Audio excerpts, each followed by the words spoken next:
अस्सलाम वालेकुम एवरीवन, उम्मीद है आप सब खैरियत से होंगे। अच्छा जी, आज हमारा CSS PMS पॉलिटिकल साइंस मुस्लिम पॉलिटिकल थॉट में लेक्चर नंबर 6 है।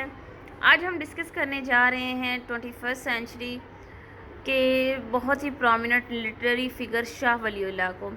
तो चलिए जी स्टार्ट करते हैं। सबसे पहले अगर हम बात करें फ़िलासफ़र की, तो फ़िलासफ़र जो होता है उसका ताल्लुक़ होता है, उसको पहचाना जाता है उसकी फ़िलासफ़ी के ज़रिए। जिस तरह हमने वेस्टर्न्स को पढ़ा, अदर मुस्लिम पॉलिटिकल थॉट्स को पढ़ा, तो कोई भी जो फ़िलासफ़र है उसकी पहचान होती है उसकी फ़िलासफ़ी से। और अगर हम फ़िलासफ़ी की बात करें तो फ़िलासफ़ी जो हमें एक वाज़ेह पिक्चर देती है, वो देती है उस वक्त के जो टाइम होता है, उस टाइम वक्त के जो हालात होते हैं, उन चीज़ों के हमें मुकम्मल डिपिक्शन देता है।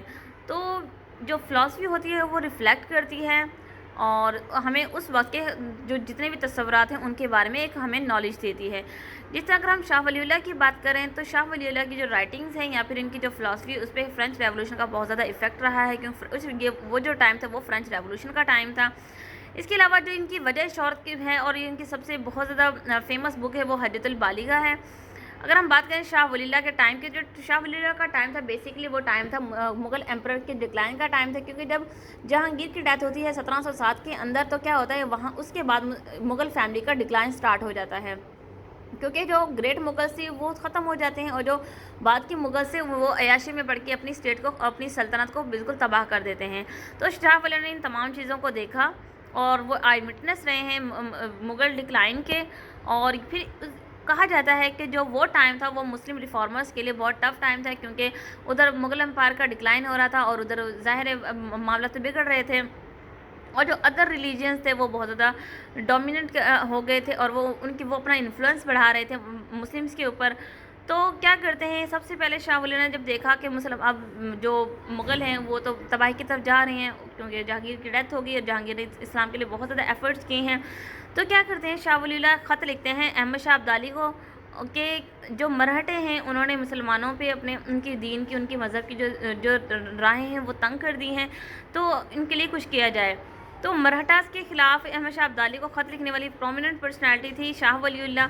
उसके बाद कहा जाता है कि शाह वलीउल्लाह का ताल्लुक़ एक बहुत बड़े मजहबी ख़ानदान से था और इनका जो ख़ानदान था उनका ताल्लुक़ था नक्शबंदिया सूफ़ी फैमिली से।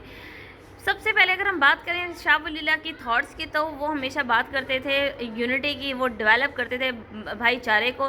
तो वो कहते हैं जितने भी सेक्ट्स बने हुए हैं शिया सुन्नी या इनके अलावा और भी बहुत सारे सेक्ट्स हैं, ये सेक्ट्स नहीं होते, सिर्फ मुसलमानों का बेसिकली जो एक्चुअल मकसद है दुनिया में आने का वो अल्लाह की इबादत और यूनिटी है, इसलिए वो बहुत ज़्यादा ब्रदरहुड को प्रमोट करते हैं। नेक्स्ट अगर हम बात करें बेस्ट सोसाइटी, वो एक अच्छी सोसाइटी की तश्कील देना चाहते हैं, क्योंकि ज़ाहिर शाह वलीउल्लाह ने मुसलमानों का जब डिक्लाइन देखा है तो वो उन्होंने जब थ्योरी पेश की वो कहते हैं कि एक सोसाइटी को बहुत आला होना चाहिए, उसमें किसी के हकूक़ पामाल ना हो, वहाँ पे हर इंसान आज़ाद हो अपनी लाइफ की कोई भी एक्टिविटीज़ को स्पेंड करने के लिए। अब अच्छी सोसाइटी कैसे बनेगी? अच्छी गवर्नमेंट से बनेगी, इसलिए अच्छी गवर्नमेंट होनी चाहिए, खुलफाए राशिदीन के अदवार को फॉलो करना चाहिए। और फिर अच्छी गवर्नमेंट कैसे बनेगी? अच्छी पॉलिटिक्स से बनेगी, क्योंकि हमारे जो पॉलिटिकल रिफॉर्मर्स हैं उनको सीरियसली कोई ना कोई इनिशिएटिव लेना होगा। और उसके बाद कहते हैं कि जो दीन है या मज़हब है वो कभी भी रियासत से अलग नहीं है, जबकि जितने भी बाकी स्कॉलर्स हैं वो क्या कहते हैं कि दीन और सियासत का आपस में कोई ताल्लुक़ नहीं है। अगर हम बात करें दीन की, तो अगर एक रूलर उसके अंदर वो खूबियाँ नहीं होंगी जिस तरह मुस्लिम फ़िलासफ़र्स ने खूबियाँ बताई हैं, अभी इब्न रुश्द की हम बात करें उन्होंने कहा था, अल-मावर्दी साहब ने कही हैं, अल-फ़राबी ने कही हैं, एक रूलर की क्वालिटीज़ तो इस्लाम के अकॉर्डिंग है। अगर वो रिलीजन को इन्वॉल्व नहीं करेगा पॉलिटिकल अफेयर्स के अंदर तो वो कभी भी एक बेस्ट रूलर नहीं बन सकता। तो यही वजह है कि शाह वलीउल्लाह यहाँ पे थोड़ा सा डिसएग्री करते हैं उन फ़िलासफ़र्स के साथ जो कहते हैं कि इनको अलग कर दिया जाए। इसके अलावा अगर हम बात करें जो मज़हब और सियासी अमूर हैं, ये आपस में इंटरलिंक जुड़े होते हैं, ये एक दूसरे पे डिपेंड करते हैं। शाह वलीउल्लाह ने क्या किया, शिया सुन्नी दो सेक्ट्स बने हुए थे, मुसलमान स्टिल अभी भी इसी इंतशार का शिकार है।